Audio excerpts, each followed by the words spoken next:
Hey, what's up everybody? It's David here from Tough Guys TV, and on this episode we're going to be talking about the twin pocket hole jig from Massca tools.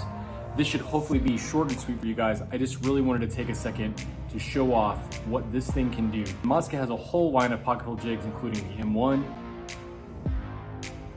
the M2, which has the sliding stabilizing bars on the side of it. And they also sell just like a huge kit of like 1,000 fasteners. And they also sell a single jig and a twin jig. And this one here in particular, I really like. It has some great features. So we're gonna jump right into this one. I'm gonna show off how it works on a couple different types of boards.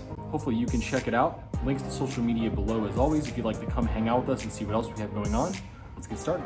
All right, now the first thing I want to do is show off how to use one of these twin pocket hole jigs from Massca. All right, the first thing you'd want to start with is setting the depth for your drill bit. And in our case, we're going to be working with the 1.5 inch for the 2x2s to start. But depending on what you were working with, you would want to set this based on the depth of the board you're drilling into. So here for us, if we slide this in, I've already got this set.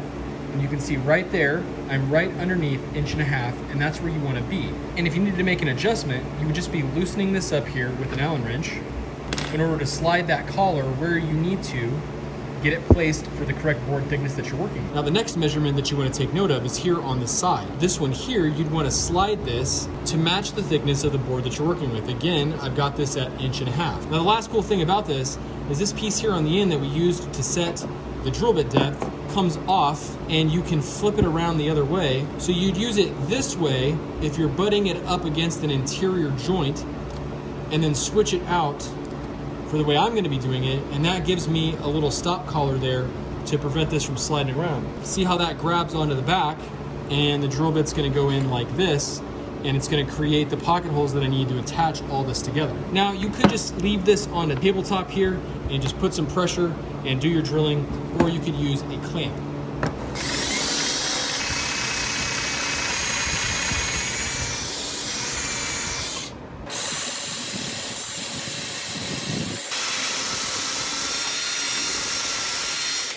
Okay, now let's unclamp and take a look.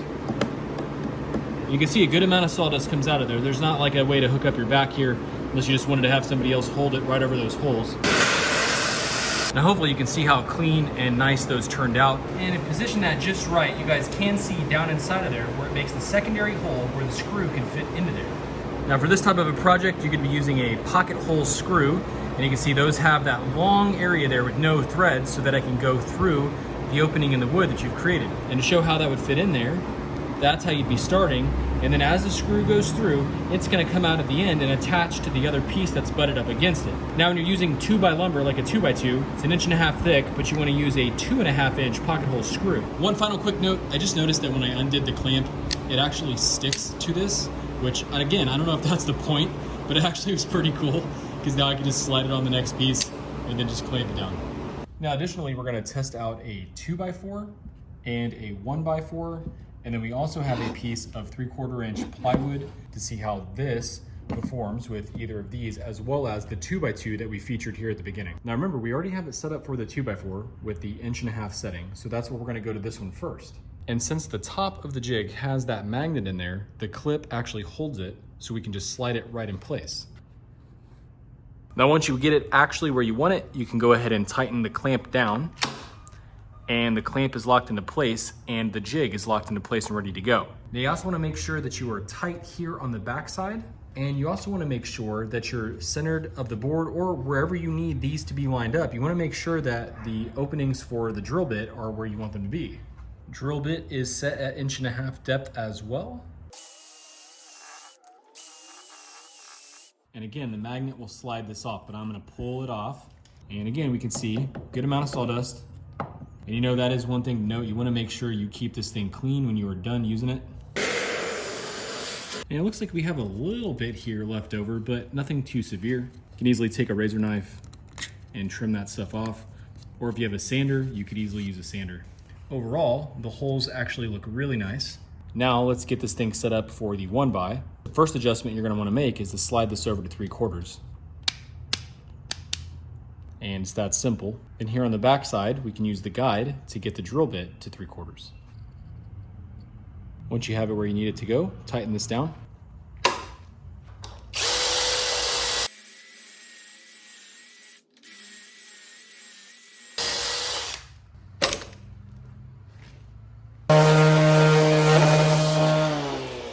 right, and those look pretty good too. Again, with the sander, quickly took those little pieces off of there, and inside you can clearly see the holes where it needs to be. There we go on the 1x. Now let's jump over and do that piece of plywood.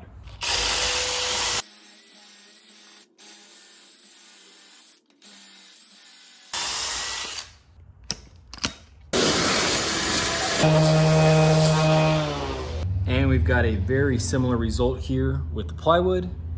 Super clean holes there. My bit that I've been using is actually very, very old. It's probably been used for about a year, and it's from when I very first got the M1. So this is most likely the culprit for any of those little burrs that you see sticking up.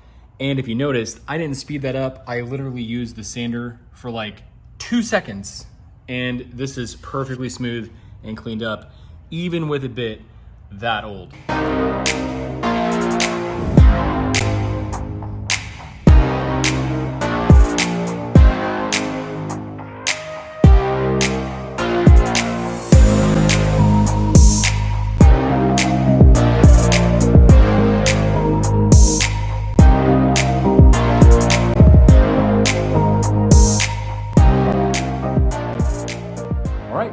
And that wraps up this video. I hope that you enjoyed it, and I hope that you learned something about what this twin hole jig can do from Massca. As always, links down in the description if you'd like to pick one of these up for yourself, as well as links to the other lineup. And don't forget, we have videos here on the channel of the M1 and the M2 if you'd like to see the full potential of the lineup for Massca. Anyways, thanks for coming back to the channel to check out this video. I hope that you enjoyed it. And if you did enjoy it, please consider subscribing. It helps us keep growing what we do and keep bringing great videos to you guys. See you in the next project.